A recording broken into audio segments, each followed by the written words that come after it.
భద్రాద్రి కొత్తగూడెం జిల్లా, తెలంగాణ రాష్ట్ర వ్యాప్తంగా ఇంటర్మీడియట్ వార్షిక పరీక్షలు ప్రారంభమయ్యాయి. భద్రాద్రి కొత్తగూడెం జిల్లాలో అధికారులు పరీక్షల నిర్వహణకు పకడ్బందీగా ఏర్పాట్లు చేశారు. నేటి నుంచి ద్వితీయ సంవత్సరం విద్యార్థులకు పరీక్షలు ప్రారంభమైనాయి.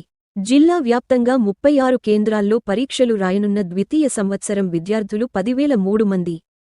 ఉదయం 9 గంటల నుండి మధ్యాహ్నం 12 గంటల వరకు పరీక్ష సమయం, నిమిషం నిబంధన సడలింపు నేపథ్యంలో విద్యార్థుల్లో టెన్షన్ తగ్గింది. అధికారులు విద్యార్థులను క్షుణ్ణంగా పరిశీలించి ఉదయం 8:30 గంటల నుంచి పరీక్షా కేంద్రాల్లోకి అనుమతించారు.